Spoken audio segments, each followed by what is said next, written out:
സാറേ அது சீனவை கொண்டுட்டு பேரன் கூட ஐஸ்கிரீம் சாப்பிட்டுட்டே இருக்க. ஜஸ்ட் மிஸ் இல்லைன்னா தலை போச்சு. காப்பாத்திட்டுல எவ்வளவு வாட்டி காப்பாத்திடும்? 2 வாட்டி 10 வாட்டி 100 வாட்டி காப்பாத்திடுவான். ஏய் நான் 1000 வாட்டி பண்ணுவேன்.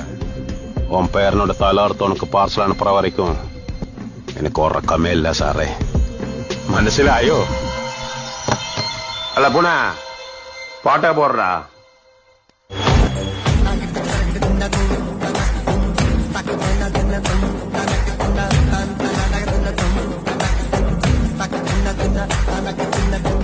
दिल ये बेचैन